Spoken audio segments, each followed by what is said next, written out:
Hello friends, Munmun কিচেনে তোমাদের সবাইকে স্বাগত। তো বাই দ্য ওয়ে, আমি মুনমুন প্রতিদিনের মতো দেখো আবারও চলে এসেছি তোমাদের কাছে একটা নতুন রেসিপি নিয়ে। নিত্য নতুন রেসিপি নিয়ে আমি তোমাদের কাছে প্রতিদিন হাজির। তো সবাই আমার ভিডিওটা একটু লাইক করে দিও, কমেন্ট করে দিও ও শেয়ার করে দিও।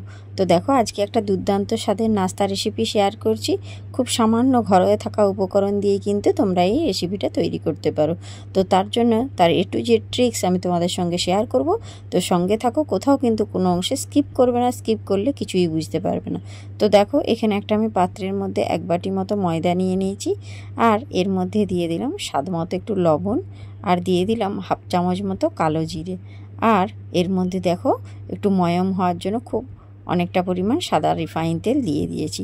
তো রিফাইন তেলটা কিন্তু ময়মের জন্য অবশ্যই ব্যবহার করতে হবে। এবারে সমস্ত উপকরণগুলোকে দেখো বন্ধুরা হাতের সাহায্যে কিন্তু খুব ভালোভাবে মিশিয়ে নিচ্ছি। আর মেশানোটা হয়ে গেলে দেখো এইভাবে কিন্তু হাতের মধ্যে মুঠো করলে দেখো মুঠো হয়ে যাচ্ছে, তাহলে বুঝতে হবে যে ময়ম দেওয়াটা আমার খুব সুন্দর হয়েছে, একদম পারফেক্ট। এবারে দেখো খুব সামান্য অল্প অল্প করে জল দিয়ে কিন্তু আমি এবারে ময়দাটা মেখে নেব।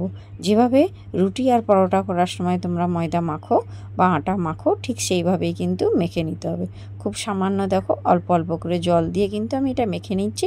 একসঙ্গে কিন্তু বন্ধুরা বেশি জল দিতে যাবে না, তাহলে বেশি জল দিলে ডোটা কিন্তু একেবারে নরম হয়ে যাবে, তখন কিন্তু মোটেও ভালো হবে না।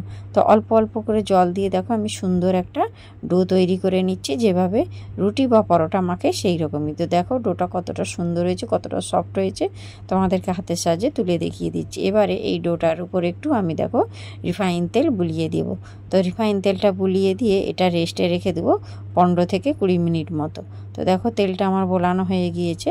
এবার এটাকে ঢাকনা দিয়ে আমি রেস্টে রেখে দিচ্ছি 15 থেকে 20 মিনিট মতো। এটা রেস্টে হতে হতে আমি একটা পুর বানিয়ে নিচ্ছি। চলো বন্ধুরা, গ্যাসের উপর দেখো একটা কড়াই বসিয়ে দিয়েছি। তো কড়াই বসিয়ে দিয়ে কড়াইয়ের মধ্যে দিয়ে দিলাম সরষের তেল, সামান্য অল্প পরিমাণ, খুব বেশি তেলের কিন্তু এখানে দরকার নেই।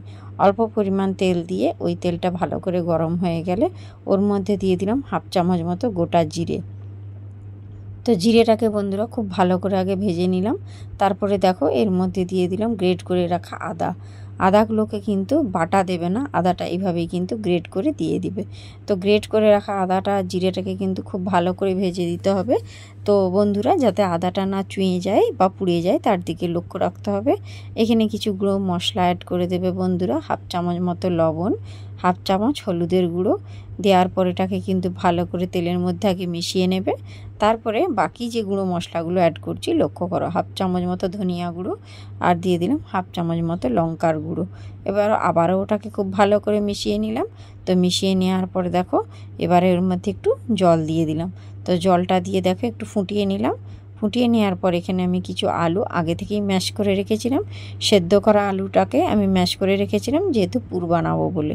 তো দেখো এই সেই ম্যাশ করা আলুটাকে দিয়ে খুব ভালো করে সুন্দর একটা দেখো আলুর পুর আমি বানিয়ে নিলাম। তো দেখো এখানে কিন্তু এক্সট্রা বেশি কিছু মশলাও আমি অ্যাড করিনি, ঘরে বাড়িতে থাকা সামান্য উপকরণ দিয়ে কিন্তু আজকের আমি এই নাস্তা রেসিপিটা করেছি। তো এটা তোমরা যে কেউ ইজি খুব সহজেই কিন্তু বাড়িতে বানাতে পারবে। এর জন্য খুব বেশি খরচাও হবে না, সামান্য অল্প পরিমাণ খরচাতে কিন্তু দুর্দান্ত সুন্দর একটা নাস্তা রেসিপি তৈরি করবে। তো দেখো আলুর পুরটা কিন্তু একদম শুকনো শুকনো করে ভাজা করে একটা ডো তৈরি করে নিয়েছি। এবার পুরটাকে আমি ঠান্ডা করে নেব, এর জন্য দেখো একটা পাত্রে তুলে রেখে দিয়েছি। এবারে এটা একটু ঠান্ডা করতে রেখে দিয়েছি। এপাশে দেখো যে আমি ময়দাটা মেখে রেখেছিলাম কত সুন্দর সফট হয়েছে বন্ধুরা। এবারে এই ময়দাটা থেকে আমি কিছু নেচি কেটে নেব ছোট ছোট করে, একদম ছোট্ট ছোট্ট করে, যেভাবে লুচির সাইজে লেচি কাটাও সেইভাবেই কিন্তু একদম ছোট ছোট করে আমি দেখো লেচিগুলো কেটে নিচ্ছি।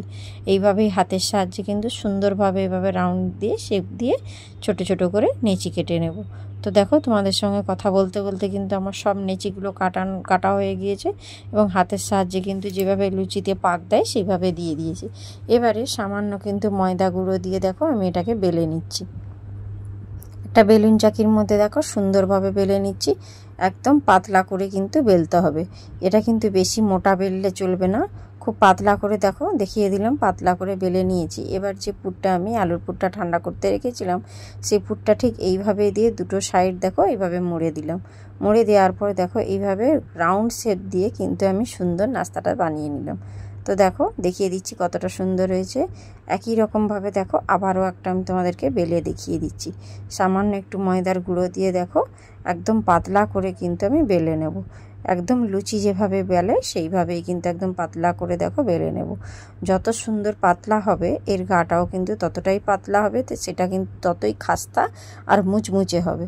তাই দেখো কতটা পাতলা করেছি। এবারে যে আলুর পুরটা আমি ঠান্ডা করতে রেখেছিলাম সেই পুরটা আমি মাঝ বরাবর দিয়ে দিচ্ছি বন্ধুরা। তো দেখো পুরটা দেওয়ার পর আবারও আরেকটু পুর দিয়ে দিলাম। তো পুরটা দিয়ে দিলে পুরে ঠাসা হবে কিন্তু ভেতরটা, আর ওপরটা কিন্তু খুবই মুচমুচে আর খাস্তা হবে। তো দেখো এইভাবে দুটো সাইড মুড়ে দিয়ে আবারও দেখো এইভাবে রাউন্ড করে আমি কিন্তু একদম লম্বা একটা সুন্দর শেপ দিয়ে দিলাম। তো দেখো বন্ধুরা এইভাবে হাতের সাহায্যে বুলিয়ে নিলাম, দিয়ে দেখো কত সুন্দর লম্বা শেপ দিয়েছি এবং দুটো সাইডটাও দেখো এইভাবে কিন্তু সুন্দর মোড়া হয়ে গিয়েছে। তো এইভাবে দেখো বাকি সবগুলোই কিন্তু আমি তৈরি করে নিয়েছি। এটা একদমই ইজি, তোমরা যদি একবার দেখো তোমরা যে কেউ সকলেই কিন্তু এইভাবে বানাতে পারবে। এটা এমন কিছু কঠিন ব্যাপারও নয়, সবাই কিন্তু বানাতে পারবে একবার দেখে নিলেই। তো এবারে দেখো গ্যাসের উপরে আমি একটা কড়াই বসিয়ে দিয়েছি। এবারে তার মধ্যে দিয়ে দিচ্ছি রিফাইন তেল। তো তেলটা কিন্তু বন্ধুরা খুব ভালো করে গরম করে নিতে হবে প্রথমেই। তো দেখো প্রথমে আমি তেলটা কিন্তু খুব ভালো করে গরম করে নেব, তার জন্য গ্যাসের ফ্লেমটা একটু হাই দিয়েছি যাতে তাড়াতাড়ি তেলটা গরম হয়ে যায়।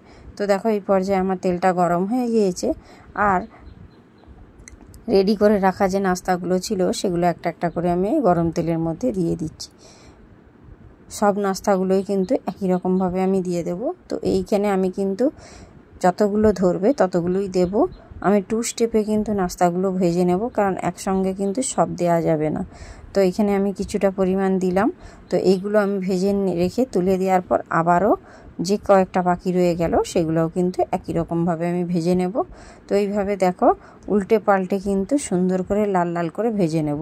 তো এবারে যখন তেলটা খুব ভালো করে গরম হয়ে গেছে বন্ধুরা, এই সময় কিন্তু গ্যাসের ফ্লেমটা লো ফ্লেমে করে দেবে, কারণ হাই ফ্লেমে থাকলে উপরটা কালার এসে যাবে কিন্তু ভেতরটা কিন্তু ভালো ভাজা হবে না। তার জন্য একটু লো টু মিডিয়াম ফ্লেমে রেখে সুন্দর করে লাল লাল করে ভেজে নিতে হবে। এগুলো প্রচণ্ড সুন্দর খেতে এবং খুব মুচমুচে আর খাস্তাও হয়। বিকেলে চায়ের আগে এইভাবে যদি তোমরা চটজলদি বানিয়ে নিতে পারো, বাড়ির সবাই কিন্তু খুব মজা করে খাবে, এটা আমি কথা দিয়ে বলতে পারি।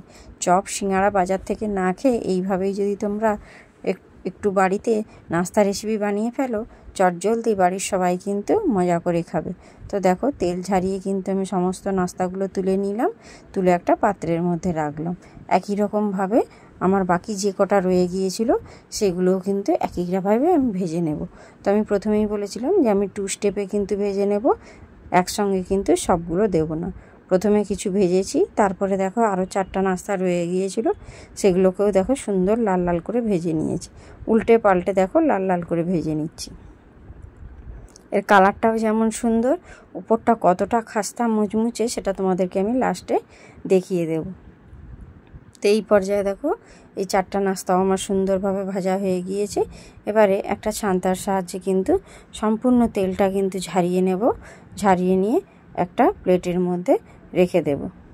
তো সঙ্গে থাকো বন্ধুরা, দেখতে থাকো, কোথাও কোনো অংশে বন্ধুরা স্কিপ করবে না, স্কিপ করলে কিন্তু তোমরা কিছুই বুঝতে পারবে না। তো দেখো গরম গরম একটা প্লেটে সার্ভ করেছি, আর সঙ্গে নিয়ে নিয়েছি টমেটোর সস। তো দেখো সসের সঙ্গে কিন্তু খুব ভালোভাবে এটা যদি একবার বাড়িতে বানিয়ে দাও খুব মুচমুচে হবে, খেতেও কত সুন্দর, কালারটাও দেখো বন্ধুরা কতটা সুন্দর হয়েছে। তো দেখো এটা একটা আমি ভেঙে তোমাদেরকে ভেতরটা দেখিয়ে দিচ্ছি। উপরটা যতটা মুচমুচে ভেতরটা কিন্তু ততটাই সফট, এবং এটা পাতলা করে বেলার জন্য দেখো এর বাইরের যে আস্তরণটা এটা কতটা সুন্দর হয়েছে। তো আজকের মতো আমি ভিডিওটা এখানেই শেষ করলাম। তো টাটা, বাই বাই।